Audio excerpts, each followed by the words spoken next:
j'ai fait des études de dessin. Après, j'ai fait des études de dessin animé dans une école que vous connaissez peut-être, qui s'appelle les Gobelins à Paris, qui est une école qui a formé des animateurs qui sont devenus certains illustres. Hein. Je vois des affiches, certains ont participé aux films qui sont exposés, et puis on va voir dans le quiz aussi. Et puis ensuite, j'ai travaillé chez Walt Disney comme attaché de presse. Ensuite, j'ai fait beaucoup d'expositions sur le cinéma d'animation, plus de 300, dont une, la plus importante, était au Grand Palais à Paris en 2006-2007, qui était consacrée à toutes les origines des films de Walt Disney, c'est-à-dire toutes les origines artistiques, toutes les inspirations qu'ont eu les artistes de Disney. Donc c'est une exposition importante qui a voyagé ensuite au Canada, à Montréal, qui a été à Helsinki, à Munich. Voilà, donc j'ai fait des livres sur le dessin animé. C'est le 10e qui sort cette semaine, sur La Belle au Bois dormant. Voilà, et puis j'en prépare d'autres évidemment. J'ai un projet de musée du dessin animé. J'ai été dessinateur, ça c'est amusant parce que je vois les dessins. J'étais dessinateur des personnages de Tex Avery pendant 10 ans, pour la publicité, pour les dessins animés. Voilà, c'était une expérience vraiment intéressante. J'ai eu un studio de dessin animé, voilà, j'ai travaillé avec beaucoup de gens. Tout ça avec beaucoup de passion. J'ai toujours voulu faire ça depuis l'âge de 10 ans. Donc, justement, d'où vient cette passion, cet engouement? Ah, je ne peux pas l'expliquer. Hein. J'ai été voir Fantasia. Alors je pense que chacune d'entre vous, un jour, a découvert un film de Walt Disney, parce qu'en général, on commence par un film de Walt Disney, en tout cas pour les générations, les miennes ou les précédentes. Et suivant l'âge qu'on a, on a découvert un film différent, évidemment. Hein, si on est né en 1930, on a découvert Blanche-Neige. Si on est né comme moi en 1960, on a découvert Merlin l'Enchanteur ou L'Île de la Jungle. Voilà, ça dépend des générations. Mes enfants, ils ont découvert Le Roi Lion, etc. C'est sans fin, c'est intergénérationnel. C'est pour ça que le dessin animé est quelque chose de très fort. C'est que c'est intergénérationnel, c'est comme les livres. Et donc ça continue dans le temps. On ne sait pas quel âge ont certains films. Ce serait d'ailleurs une question de quiz tout à fait intéressante et même assez compliquée de savoir. Moi, quand je pose la question, même à parce que je donne aussi des cours dans une école d'animation qui s'appelle l'école Georges Méliès, qui est à Orly. Et quand je pose la question à mes élèves qui n'ont pas 7 ou 8 ans, hein, ils ont entre 20 et 25 ans, je leur demande le livre de la jungle a été réalisé en quelle année? Parfois, ils me répondent 1990 ou 1980, voilà. Alors que c'est 1967. Il y a un aspect intemporel. Enfin, voilà, il y a un côté intemporel, on ne sait pas exactement. Alors, parfois, le style graphique peut faire dater certains films comme Blanche-Neige, on voit bien que c'est les années 30. Mais pour tous les autres films suivants, on ne peut pas vraiment les dater parce que le dessin est quelque chose, quand c'est bien fait, évidemment, d'intemporel. Voilà. Le dessin animé et le cinéma sont étroitement liés, puisque les frères Lumière ont inventé le cinéma en 1895, et ils ont été précédés par Émile Reynaud, qui a inventé le théâtre praxinoscope quelques années plus tôt, en 1892. Avant, il avait inventé des jouets optiques, ce qu'on appelle les jouets optiques, le praxinoscope, entre autres, et qui donnaient l'illusion de l'image. Et donc, Émile Reynaud, lorsqu'il a fait ses premiers dessins animés, en réalité, c'était des dessins animés qui n'étaient pas du tout pour les enfants, mais qui étaient pour tout le monde. En particulier pour les adultes, parce que c'était un spectacle étonnant, c'était un spectacle de magie pour les gens. Les gens ne connaissaient pas, le cinéma n'existait pas encore. Et donc il projetait ses dessins animés au musée Grévin. Il a eu 150 000, il a fait 150 000 entrées, et c'est lui qui projetait lui-même les films. Il faut imaginer un peu le succès considérable. C'est comme si un chanteur chantait à l'Olympia, qui est pas loin, et faisait salle comble pendant 1 an et demi. C'est à peu près la même chose. Puis ensuite, les frères Lumière donc, ont inventé le cinéma, ils ont commencé à filmer la vie quotidienne, hein, le train qui rentre dans la gare de La Ciotat, etc., etc. Et donc les premiers dessins animés, en réalité, étaient des dessins animés plutôt de démonstration de l'image en mouvement.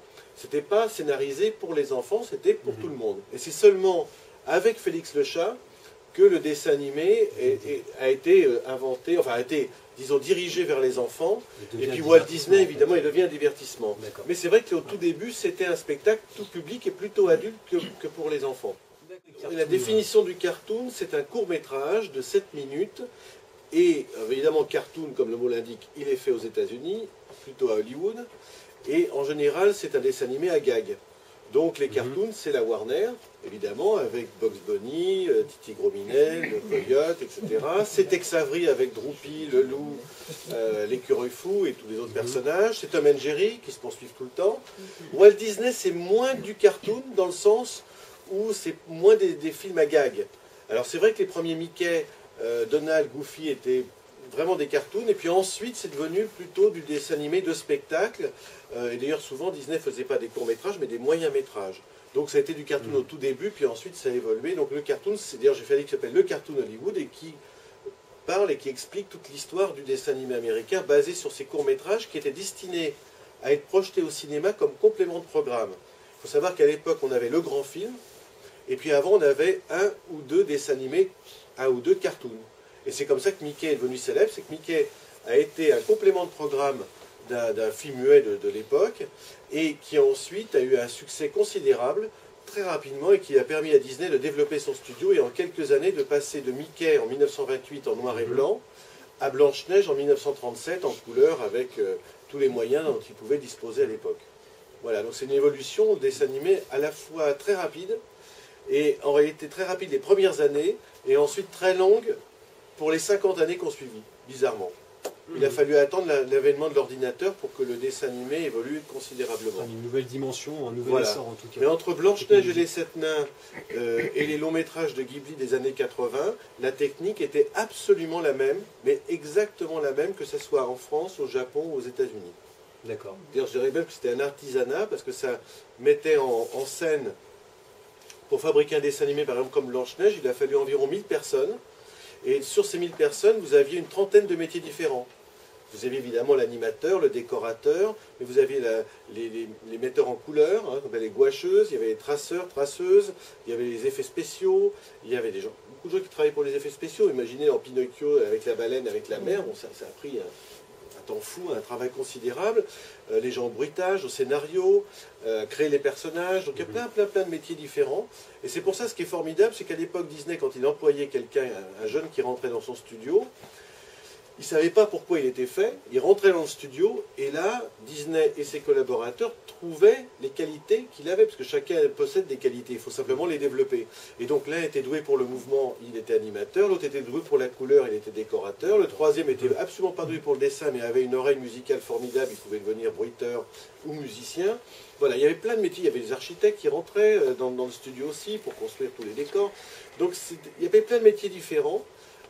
Passionnant, et chacun trouvait sa place. Et d'ailleurs, ce qui est amusant, c'est que des fois, les gens rentraient comme animateurs au studio et terminaient comme réalisateurs.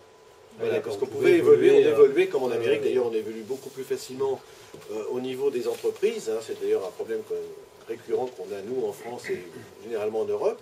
C'est le problème d'évoluer à la fois au niveau géographique et à la fois au sein de l'entreprise. Mais il faut aussi que les entreprises proposent aux gens des métiers différents.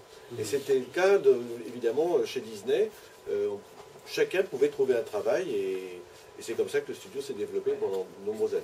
D'accord, donc en fait, réaliser un dessin animé, en tout cas un long métrage à l'époque, était un pari risqué. Ah oui, oui, très risqué. Pour les studios, et donc nécessitait aussi beaucoup de moyens. Est-ce que Disney a connu justement à risquer quelque chose? Il a tout risqué, c'est-à-dire que Disney, il a pu investir pour faire Blanche-Neige grâce à l'argent gagné avec Mickey, mais ça ne suffisait pas tellement ça coûtait cher. Ouais. Aujourd'hui, c'est une somme ridicule, c'est 1 500 000 $. Ça nous paraît ridicule, 1 500 000 $ aujourd'hui par rapport aux productions de Pixar qui coûtent 150 millions de $, qui coûtent 100 fois plus cher. Mais simplement 1 500 000 $ à l'époque, c'était une somme monstrueuse. Voilà, après, c'est l'évolution. Mais Disney a hypothéqué sa maison, même sa voiture, il ne restait plus rien. Si le film n'avait pas marché, il était ruiné. D'accord. Mais ça, c'était l'esprit d'entreprise que Disney avait, et son frère, hein, qui était son associé. Il mettait tout ce qu'il pouvait pour finir le film. Ils sont allés voir les banquiers. Il y a une séquence qui n'a pas été terminée de Blanche-Neige, où les nains boivent la soupe, qui dure 3 minutes 30. Elle n'a jamais été mise en couleur, faute de moyens, parce qu'il a fallu finir le film. Donc il a pris un risque considérable, et ensuite, évidemment, il a eu le résultat et le succès escompté, qui lui a permis ensuite d'enchaîner avec Pinocchio, Fantasia, Bambi et Dumbo. D'accord, dans les années 40. Dans les années 40. Alors, on sait que Walt Disney et Hobbyworks ont participé à sa conception, mais à vrai dire, on ne sait pas qui réellement est le père de Mickey. Donc, alors, là j'ai fait un livre sur Mickey Mouse, donc je suis obligé de répondre à la question.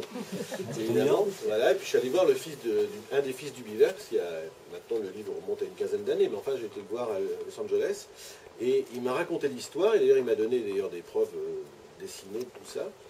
En réalité, c'est très simple, Walt Disney et Ubiverx, ils étaient associés, amis, hein, très proches. Et à un moment donné, Walt Disney a perdu les droits de son personnage, qui était Oswald le Lapin, qui avait succédé à une série de dessins animés mélangeant une petite fille en prise de vue réelle et des dessins animés, qui s'appelait Alice et des Merveilles, c'était Alice Wonderland. Et donc Disney n'avait plus de personnages, et là ils ont un retour de New York, il avait perdu les droits de ses personnages, il a été voir Hubert, qui se sont réunis, et ils ont dit maintenant il faut trouver un nouveau personnage. Et Walt Disney a donné ses idées, donc il a dit bah, on va pas faire un chat, il y a déjà Félix le chat, on pourrait faire une souris, on pourrait faire un chien, etc. Et donc ils ont commencé à ensemble imaginer des personnages de dessins animés. Simplement, Walt Disney n'avait aucun talent de dessinateur, et Hubert c'était un virtuose du dessin. Donc ce qui se passait, c'est que Walt Disney disait tiens, fais-moi une souris, plutôt comme ça, comme ci, comme ça. Donc les idées venaient de Walt Disney à 90%, mais la main qui les dessinait, c'était la main d'Hubert. Donc c'est vraiment le travail conjoint des deux qui a créé Mickey. Et ce qui est amusant, c'est que lors de la même réunion qui avait lieu au printemps 1928, Ubiverx a inventé Mickey Mini, Clarabelle la vache, Horace le cheval et Flip la grenouille, que vous connaissez probablement pas. Et Walt Disney, à la fin de la journée, lui a dit, bon, bah maintenant, quel personnage tu veux garder au niveau des droits, parce qu'il se partageait les personnages. Et il a dit, moi je veux garder Flip la grenouille. Donc il a gardé Flip la grenouille, Walt Disney a pris Mickey. Voilà. Mais il n'y a pas eu du tout d'aminosité, parce que quelques années plus tard, très peu d'années d'ailleurs, 2 ans et demi plus tard, Ubiverx a quitté Walt Disney pour monter son propre studio. Mais Walt Disney lui a acheté les parts qu'il avait de la société, qui était très importante, c'était une somme importante. Il a pu créer son propre studio, il a fait Flip la grenouille quelques années, puis ça n'a pas marché. Il a arrêté, et il est revenu chez Disney. Dans les années 40. Et il est devenu responsable des effets spéciaux du studio, et il a vécu très très bien. Et ce qui est drôle, c'est que Ubiverx n'est pas devenu riche, puisqu'il n'a pas eu le personnage de Mickey. Par contre, ses enfants sont richissimes, parce qu'ils sont ingénieurs et qu'ils ont créé les attractions des parcs. Et le fils d'Ubiverx que j'ai rencontré, je ne le savais pas d'ailleurs, c'est quand je suis allé le voir que je m'en suis rendu compte, il y avait un garage avec 18 Jaguars. Et il habitait dans le coin Pasadena le plus chic de Los Angeles. Donc les fils sont devenus très riches alors que le père n'a jamais été. Quoi, voilà. C'est quand même une drôle d'histoire. Hein. En tout cas, c'est Ubiverx pour le dessin et Walt Disney pour les idées. Et d'ailleurs, Ubiverx a entièrement dessiné Plaine Crazy, la première histoire de Mickey. Il a fait tous les dessins sans exception, c'est-à-dire 4500 dessins.